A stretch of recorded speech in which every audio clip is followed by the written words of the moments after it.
So hello everyone, कैसे हो आप सब। मेरा नाम अमित और आज इस वीडियो में हम बात करने वाले 6 से 7 पॉइंट्स के अराउंड, ठीक है, जो मतलब जिन्होंने मेरा एक ओवरऑल स्ट्रेस कम करने के लिए काफी ज्यादा हेल्प किया था मुझे अपने आखिरी हफ्ते में, ठीक है, एग्जाम के। इसमें से जो पॉइंट्स आपको अच्छे लगे उठाओ, जो पॉइंट्स अच्छे नहीं लगे डंप करो, और जो उठाए हुए पॉइंट्स है उसे फॉलो करो अच्छे से, ठीक है, और साथ साथ में मुझे भी फॉलो कर देना, ठीक है, नीचे। शुरू करते हैं पॉइंट्स के ओवर की बात करना। पहला पॉइंट ये है, मतलब आपको अपने एग्जाम के एक हफ्ते पहले आपका एडमिट कार्ड असाइन हो गया होगा, ठीक है। जाओ स्टेशनरी में 2 जेरोक्स कराओ, उसके फोटोज लगाओ, थंबप्रिंट करो प्रॉपरली, और फिर उसको और साथ साथ में जो आपको लेके जाना है एग्जाम, ठीक है, जैसे आधार कार्ड लेके जाना है, एक्स्ट्रा फोटोज लेके जाने जो भी है 2 से 3 फोटोज, और साथ में 2-3 फोटो एक्स्ट्रा भी ले लेना, ठीक है। वो सबको जाना है और डालना है इस फोल्डर में एक, और फोल्डर को आपको रखना है अपने एग्जाम जहाँ पे आप पढ़ने बैठे हो उसके सामने। क्यों ऐसा करना है? 2 पॉइंट से मेजरली। पहला एक कि आपको थोड़ा सा स्ट्रेस होगा और आप ज़्यादा पढ़ोगे इसको देख देख के, मतलब मुझे एग्जाम मेरी और मुझे इसमें अच्छा स्कोर करना है, ठीक है, और आप टाइम पास करोगे, ठीक है। तो ये चीज़ है। दूसरा पॉइंट ये कि मतलब आप अपने एग्जाम में कुछ लेके जाना भूलने की प्रोबेबिलिटी जो है, ठीक है, आपकी वो कम हो जाएगी। क्योंकि मतलब अगर आप 7 दिन पहले से कोई चीज़ प्रिपेयर करके रख रहे हो, ठीक है, बहुत कम प्रोबेबिलिटी कि मतलब आप कोई चीज़ भूल जाओ, ठीक है। तो एक हफ्ते पहले से प्रिपेयर कर लेना कि मतलब आपको क्या क्या लेके जाना है, और उसको एक दिन पहले प्रॉपरली चेक कर देना। ऐसे नहीं कि आप एक दिन पहले देख रहे हो कि मतलब मुझे क्या क्या लेके जाना है और जेरोक्स करा रहे हो, सब कर रहे हो, ठीक है। ऐसा नहीं करना आपको, क्योंकि अगर आप ऐसा करोगे तो आपकी जो भूलने की प्रोबेबिलिटी काफ़ी ज़्यादा बढ़ जाएगी, ठीक है, समझे। तो एक हफ्ते पहले से प्रिपेयर कर लेना। दूसरे पॉइंट की बात करते हैं। दूसरा पॉइंट ये मतलब आपको अपने एग्जाम में नई नवेली पेन्स लेके नहीं आना है, मतलब अनयूज पेन्स लेके मत जाना, ठीक है। क्योंकि ऐसा क्यों करना है? क्योंकि अगर आप अनयूज पेन लेके जा रहे हो, ठीक है, तो आपका ऐसा बहुत ज़्यादा चांसेस है कि मतलब आपकी पेन जो है वो अटक अटक के चलेगी या फिर स्मूथली नहीं काम करेगी, ठीक है, क्योंकि वो यूज नहीं हुई है। पर अगर आप यूज पेन लेके जा रहे हो, ठीक है, उसमें क्या हुआ कि मतलब आप 2-3 दिन से खींच रहे हो उस पेन को, तो आपको पता है कि मतलब अच्छे चल रही है, ठीक है। वो एग्जाम में भी चलेगी। आपको क्या करना है, 5-6 पेन्स लेनी है, उसको आधा आधा यूज कर लेना है और फिर वो एग्जाम में ले जाना है, ताकि आपका जो एक होता है ना कि मतलब दिमाग खराब हो रहा है कि चल नहीं रही, पेन नहीं चली, तो वो एक हट जाए, साइड इफेक्ट है, ठीक है, और आपका एक स्मूथ राइटिंग हो और आपका स्ट्रेस ठीक काम हो जाए। ये समझ रहे हो? बहुत छोटा सा पॉइंट है बट कंसिडरेबल है। दिमाग खराब हो गया तो पेपर खराब हो सकता है, ठीक है, इसलिए।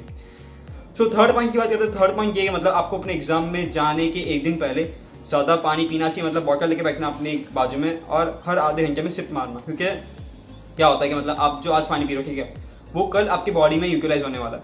ज़्यादा पानी पीना, और एग्जाम में जाने से 2 घंटे पहले से या फिर 1 घंटे पहले से ज़्यादा पानी पीना, ठीक है, मतलब ताकि आपको एग्जाम में डिहाइड्रेशन ना हो और आपका ब्रेन जो है प्रॉपर काम कर सके। क्योंकि क्या होता है, अगर आपको डिहाइड्रेशन हो गया कि मतलब पानी कम हो गया आपकी बॉडी में, आपकी बॉडी आपके ब्रेन में से पानी खींचती है और फिर आपका ब्रेन प्रॉपर काम नहीं कर सकता, ठीक है। तो ज़्यादा पानी पीना अच्छा रहेगा, ठीक है, और जाने से पहले वॉशरूम चल जाना एक बार, ताकि स्ट्रेस ना हो उसकी वजह से, ठीक है।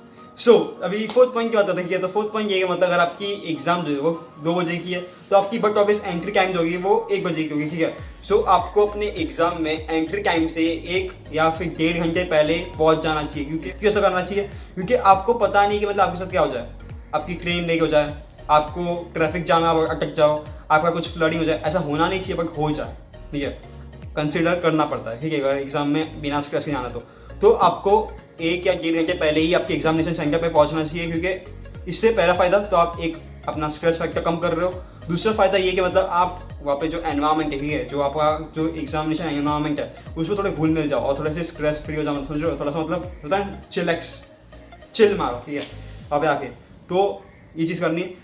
फिफ्थ पॉइंट ये मतलब आपको अपने एग्जाम में बुक्स लेके नहीं आनी। मतलब आपकी जब भी एग्जाम में आप जा रहे हो, ट्रैवलिंग कर रहे हो, ठीक है, तभी आपको बुक्स साथ में कैरी नहीं करनी। क्यों ऐसा नहीं करना है? क्योंकि अगर आप बुक्स कैरी करो, ठीक है, तो पहली चीज़ तो ये होती है कि मतलब आपको स्ट्रेस होता है, मतलब भाई ये बाकी कुछ नहीं करना ऐसा। और अगर आप पढ़ भी लोगे, ठीक है, 10 मार्क का 20 मार्क कुछ भी पढ़ भी लोगे, तो उतने मार्क्स आपको मिलने नहीं वाले, क्योंकि आप पहले से स्ट्रेस में हो गए, मतलब मेरा ये भी बाकी, मेरा वो भी बाकी, ठीक है, उसकी वजह से तो आपको कुछ ना कुछ आप छोड़ के आओगे, ठीक है। आपको ये चीज़ समझना है कि मतलब आपको अपने एग्जाम में बुक्स लेके नहीं आनी है, आपको अपने माइंड में रिवाइज करना, जो आपको अच्छे से आता है उसको ही रिवाइज करते रहो माइंड में। इससे क्या होगा, आपको एक बूस्ट मिलेगा, मतलब हाँ भाई मुझे आता है और मैं कॉन्फिडेंट हूँ थोड़ा सा कि मतलब जो मैंने पढ़ा है और वो ही एग्जाम में आने वाला है, यही सोच के जाना। ऐसा कुछ और सोचना मत कि मतलब मैंने नहीं पढ़ा, ऐसा कुछ मत सोचना।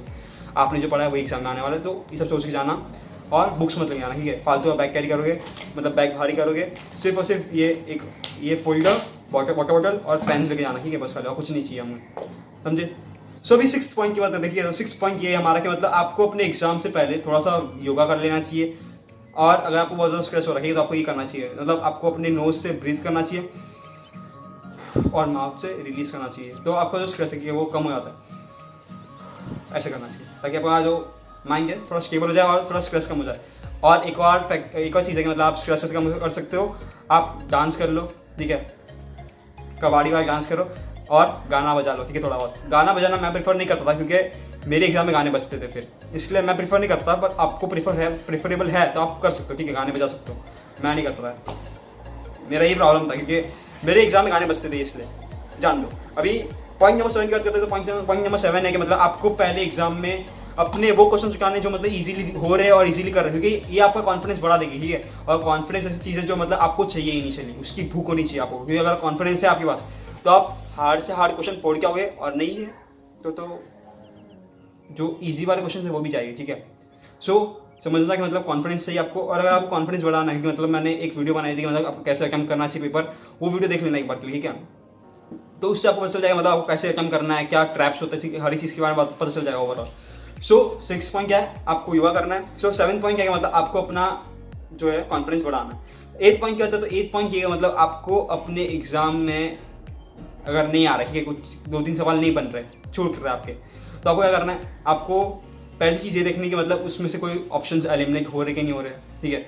दूसरा ये देखना कि मतलब उसमें all of the above option है, अगर all of the above option है तो फिर खूब भालो, क्योंकि अगर वो है तो उसकी प्रोबेबिलिटी होने की ज़्यादा होती है, तो उसको टिक कर लेना एक बार के लिए, ठीक है। मतलब आप कंसिडर कर सकते हो उसको टिक करने के लिए, ऐसा नहीं बोल रहा मतलब वही हमेशा आंसर होगा, कुछ और भी आंसर हो सकता है, ठीक है।